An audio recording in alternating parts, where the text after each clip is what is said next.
తాకట్టులో ఉన్న బంగారాన్ని విడిపించి ఆ రోజు ఆన్లైన్ రేటుకే మేము కొంటాం. Sharma gold company. నీలాతుంగస్తనగిరితటీ సుప్తముద్బోధ్య కృష్ణం పారార్ధ్యం స్వం శృతిశతశిరసిద్ధమధ్యాపయంతి స్వోచ్ఛిష్టాయాం స్రజనిగలితం యాబలాత్ కృత్యభుంక్తే గోదా తస్యై నమ ఇదమిదం భూయ ఏవాస్తు భూయః. సుమన్ టీవీ ప్రేక్షకులకు నమస్కారం. డిసెంబర్ 16 నుంచి ధనుర్మాసం ఆరంభం. ఈ మాసంలో మనం తిరుప్పావై వ్రతం చేస్తున్నాం. అయితే తిరుప్పావై అంటే ఏంటి, ధనుర్మాసం అంటే ఏంటి, శ్రీ ఆండాళ్ ఎవరు, ఈ వ్రతం చేయడం వల్ల మనకు కలిగే ప్రయోజనం ఏంటి, అసలు ఈ తిరుప్పావై ఎలా ఆవిర్భవించింది అన్న విషయాల్ని మనం కొద్దిగా పరిశీలించే ప్రయత్నం చేద్దాం. ముందుగా సూర్యుడు ఒక్కొక్క మాసం ఒక్కొక్క రాశిలో సంచరిస్తూ ఉంటాడు. సూర్యుడు ధనుస్సు రాశిలో సంచరిస్తూ ఉన్నంత కాలాన్ని ధనుర్మాసము అని అంటాం. ఈ మాసంలో విశేషించి సూర్యోదయానికి ఉదయమే మేల్కొని చక్కగా స్నానాదులు ముగించుకొని పూజా కార్యక్రమంలో మనం శ్రీ ఆండాళ్ అందించినటువంటి తిరుప్పావై అనే దివ్య ప్రబంధంలోని 30 పాసురాలను మనం చక్కగా పారాయణ చేసి ఒక్కొక్క రోజు ఒక్కొక్క పాసురం యొక్క అర్థాన్ని పెద్దల ద్వారా మనం వింటూ ఉంటాం. అయితే ఈ వ్రతం ఎందుకు చేయాలి, ఎలా వచ్చింది, గోదాదేవి ఎవరు అన్న చూద్దాం. శ్రీ వైష్ణవ సంప్రదాయంలో శ్రీమన్నారాయణ యొక్క పరిపూర్ణ కళ్యాణ గుణాలను పూర్తిగా అనుభవించిన వారిని ఆళ్వార్లు అంటారు. ఆళ్వార్ అంటే మునిగిన వారు, కళ్యాణ గుణాల్లో మునిగి తేలినటువంటి వారు అని అర్థం అన్నమాట. కళ్యాణ గుణములు అంటే ఏంటి, శుభమైన గుణములు అని అర్థం. ఋషులందరూ కూడా అడవులకు వెళ్ళి కొన్ని వందల వేల సంవత్సరాలు తపస్సు చేసి శరీరాన్ని శుష్కింపజేసుకొని, అంటే తక్కువగా ఆహారం తీసుకొని శరీరాన్ని ఎండబెట్టి అని చెప్పాలి. అలా ఎంతో ఘోరమైన తపస్సు చేస్తే పరమాత్మ దర్శనం ఇచ్చాడు. కానీ ఆళ్వార్లు అలాంటి ఏ తపస్సు చేయలేదు. పరమాత్మయే తన యొక్క నిర్హేతుక కటాక్షం చేత, హేతువు అంటే ఏంటి, ఏదో ఒక రీజన్, ఒక కారణము అని అర్థం.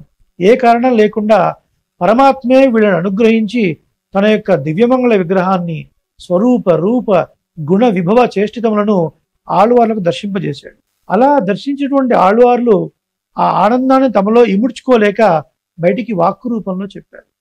అలా వాక్కు రూపంలో చెప్పిన వాటినే గేయములు, గీతములు లేదా పాసురములు అని అంటున్నాం. ఇవన్నీ కూడా ద్రావిడ భాషలో ఉన్నాయి. శ్రీ ఆండాళ్ 12 మంది ఆళ్వార్లలో ఒకరు. శ్రీ ఆండాళ్ మనకు 2 దివ్య ప్రబంధాలు అనుగ్రహించారు. ఒకటి తిరుప్పావై, రెండవది నాచ్చియార్ తిరుమొഴി అని. శ్రీ ఆండాళ్ అన్న గోదాదేవి అన్న ఇద్దరు ఒకరే. ఎలా వచ్చాయా పేర్లు చూద్దాం ఒకసారి. శ్రీవెల్లిపుత్తూర్ అనే దివ్యదేశం మనకు తమిళనాడులో మధురై పక్కన ఉంది. అక్కడ పెరియాళ్వార్ లేదా విష్ణు చిత్తులు అనే ఒక మహానుభావులు చక్కటి బృందావనాన్ని ఏర్పాటు చేసి ఆ శ్రీవెల్లిపుత్తూరులో వేంచేసి ఉండే వడపేరుంకోయిల్ ఉడయాన్ అంటే వడపత్ర సాయికి చక్కగా పుష్ప కైంకర్యం చేస్తూ ఉండేవాడు. పెద్ద పెద్దగా గజమాడలు కట్టి కైంకర్యం చేస్తూ ఉండేవాడు. ఒక రోజున తులసి పాదు తవ్వుతూ ఉండగా ఒక చిన్ని పాప ఏడుపు వినిపించింది. వెంటనే వెళ్ళి చూస్తే అక్కడ ఒక చిన్ని పాప పడుకొని ఉంది. చూసి ఆహా, భగవత్ ప్రసాదం వల్ల నాకు ఈ అమ్మాయి లభించింది అని తీసుకుని తన కూతురిగా పెంచుకోసాగాడు. అలా త్రేతాయుగంలో అయోనిజగా సీతాదేవి భూమి నుంచి ఉద్భవించినట్లే ఈ కలియుగంలో కూడా, అంటే కలియుగం ప్రారంభమైన కొద్ది కాలానికే, ఇప్పటికీ కలియుగం ప్రారంభమే సుమారు 5126 సంవత్సరాలు అవుతుంది. ఆ కొద్ది కాలానికే ఇలా భూదేవి అంశగా జన్మించింది గోదాదేవి. అప్పుడు పెరియాళ్వార్లు ఈమెకు గోదా అని పేరు పెట్టారు. గోదా అంటే అర్థం ఏంటి, గోదా అంటే మాలిక అని అర్థం. అంటే వీరు పుష్పకైంకర్యం చేస్తున్నారు కాబట్టి ఆ పుష్పమాల అని పేరు వచ్చేలాగా గోదా అని పేరు పెట్టారు. అంటే ద్రావిడంలో కోదై, వాస్తవానికి ద్రావిడంలో కోదై సంస్కృతంలో గోదాగా మారింది. కోదై అంటే మాల, గోదా అంటే ఏంటండి, అంటే గో శబ్దానికి చాలా అర్థాలు ఉన్నాయి. వాక్కులు అని, సంపదలు అని, బాణము అని, ఇలా ఎన్నో అర్థాలు ఉన్నాయి. గాం దదాతి ఇది గోదా, చక్కటి వాక్కులిచ్చున్నది, చక్కటి సంపదలిచ్చున్నది అని అర్థం. అమ్మవారు అనుగ్రహించినటువంటి ఈ ప్రబంధానికి తిరుప్పావై, దీనినే శ్రీవ్రతము అని కూడా అంటారు. తిరు అంటే మంగళకరమైన, లక్ష్మీ సంబంధమైన, శుభకరమైన, సంపత్ప్రదమైన వ్రతము అని అర్థం. మరి సంపద ఎన్ని రకాలుగా ఉంటుంది? ధన సంపద, ధాన్య సంపద, లోహ సంపద అంటే బంగారం, వెండి ఇలాంటివన్నీ. అలాగే పశు సంపద, పుత్ర సంపద, ఇలాంటి అన్ని సంపదలు ఇచ్చున్నది. దా అంటే ఇచ్చున్నది. గోదా, అన్ని రకముల సంపదలు మనకు ఇచ్చున్నది గోదాదేవి అని అర్థం. అలా శ్రీవిల్లిపుత్తూరులో పుట్టినటువంటి గోదాదేవి తన తండ్రి గారి దగ్గర భాగవతాది విషయాలు వింటూ పెరిగింది. కృష్ణుణ్ణే వివాహం చేసుకోవాలి అని అనుకొని, నాన్నగారు నేను కృష్ణుడిని వివాహం ఆడతాను అంది. కానీ కృష్ణ పరమాత్మ ద్వాపరయుగంలో అవతరించాడు. పరమాత్మ యొక్క అవతారం కూడా సమాప్తి అయిపోయింది కదా, మరి ఇప్పుడు ఎలా నువ్వు వెళ్ళి స్వీకరిస్తావమ్మా అని అడిగారు పెరియాళ్వారు. కనీసం బృందావనంకనే వెళదాము, ఆ గోవర్ధనగిరి యొక్క మట్టి తీసుకొని కాస్త నెత్తి మీద వేసుకుందాం, లేదా యమున దగ్గరకు వెళ్ళి కొంచెం తీర్థం తాగుదాం, అలాగైనా నా ప్రాణం నిలబెట్టుకుంటాను అనుకుంది గోదాదేవి. మరి మధుర నగరము ఉత్తర భారతదేశం, మధురై దక్షిణ భారతదేశం. ఆ రోజుల్లో అంత సౌకర్యాలు కూడా లేవు, చాలా దూరం వెళ్ళలేము అనుకున్నారు. ఎలా పొందాలి అనుకుంది. అనుకొని పెద్దల ద్వారా ఒక విషయాన్ని విన్నది గోదాదేవి. ఏ విషయాన్ని విన్నది? ఆ విషయానికి వినే ముందు ఏం జరిగినది అనే విషయాన్ని కూడా మనం చూద్దాం.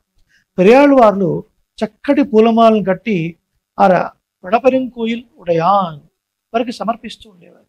అలా కృష్ణుడి మీద అపరిమితమైనటువంటి ప్రేమను పెంచుకున్నటువంటి గోదాదేవి ప్రతినిత్యము ఆ పెరియాళ్వార్లు కట్టినటువంటి మాలని తను వేసుకొని ఒక బావిలో చూసి తన అందాన్ని చూసి మురిసిపోతూ, నేను ఆ కృష్ణుడికి సరిపోతానా, ఆ రంగనాథుడికి సరిపోతానా అని చూసి. ఏంటంటే ఒకసారి ఏమో పటపత్ర సాయి అన్నారు, ఒకసారి కృష్ణుడు అన్నారు, ఒకసారి రంగనాథుడు అన్నారేంటి అంటే వీళ్ళందరూ ఒకటే. ఒక్కొక్క తత్వము ఒక్కొక్క అర్థాన్ని మనకు ప్రతిపాదిస్తుంది. ఇక్కడ ధర్మి ఒకడే, ధర్మం ఈ రకాలుగా కనబడుతున్నా కృష్ణుడు ఒక అవతారంలో ఉన్నటువంటి ఒక అవతారం, కృష్ణుడు ఒక అవతారం. అలాగే రంగనాథుడు అర్చామూర్తి, వడపత్ర సాయి అర్చామూర్తి. ఇలా ధర్మి మాత్రం ఒకటే, కాబట్టి అతన్ని వివాహం చేసుకోవాలనుకుంది. అలా మరి తాల్చి విడిచినటువంటి ఆ మాలని పెరియాళ్ళ వారికి ఈ విషయం తెలియక అలాగే మాల సమర్పిస్తూ ఉండేవారు. ఒకసారి వెంటుగా కనబడింది. ఆ తర్వాత విషయం గమనించి గోదాదేవిని కోపం చేశారు పెరియాళ్ళ వారు. ఎందుకమ్మా ఇలా చేస్తున్నావు, ఇలా చేయడం తప్పు కదా, ఇలా నువ్వు తాల్చి విడిస్తే అది ఉచ్చిష్టం అంటే ఎంగిలవుతుంది కదా, దీన్ని మనం ఎలా సమర్పిస్తాం అని బాధపడ్డారు. ఆ రోజు మాల సమర్పించలేదు. స్వప్నంలో పరమాత్మ కనిపించి పెరియాళ్ళ వారే, గోదాదేవి తాను దాల్చి విడిచిన మాలలంటే నాకు ఎంతో ఇష్టమయ్యా, మీరు ఆ మాలనే నాకు సమర్పించండి అని చెప్పగానే వెంటనే నిద్ర నుంచి తేరుకొని, ఆహా నన్ను కాపాడడానికి వచ్చేటువంటి తల్లి అని ఆండాళ్ అని పిలిచారు. ఆండాళ్ అంటే అర్థం ఏంటి? నన్ను ఏలుకోవడానికి వచ్చిన దానా, నన్ను రక్షించడానికి వచ్చిన దానా అని అర్థం. అలా ఆండాళ్ అనే పేరు సార్థకమైంది. ఇకపోతే ఈ తిరుప్పావై వ్రతాన్ని, ఈ ప్రబంధాన్ని మనకు ఎందుకు అనుగ్రహించింది గోదాదేవి అంటే కృష్ణుని పొందాలని. ద్వాపర యుగంలో ఒకసారి గోపికల మధ్యలో ఉంచి కృష్ణుడు కనబడకుండా పోయినప్పుడు కృష్ణుడి యొక్క విరహాన్ని భరించలేకుండా గోపికలందరూ ఏం చేశారో తెలుసుకుంది గోదాదేవి పెద్దల ద్వారా. ఏం చేశారండి గోపికలు? కృష్ణుడు తమ మధ్య లేకపోతే, కృష్ణుడు లేకపోతే ప్రాణాన్ని నిలుపుకోలేమని చెప్పేసి వారు కృష్ణుడు ఏం చేశాడో ఆ చేష్టలన్నింటినీ కూడా అనుకరించారు. కొందరు వెన దొంగతనం చేస్తున్నట్టుగా కృష్ణునిలాగా నటించారు. కొందరు కాళీయుల్లాగా ఉంటే ఒక గోపిక కృష్ణుడిలాగా వెళ్ళి వాళ్ళ మీద ఎక్కి నాట్యం చేస్తూ అలా కృష్ణుడు చేసినటువంటి చేష్టితాలన్నింటినీ చేస్తూ వాళ్ళ ప్రాణాలను నిలుపుకున్నారు.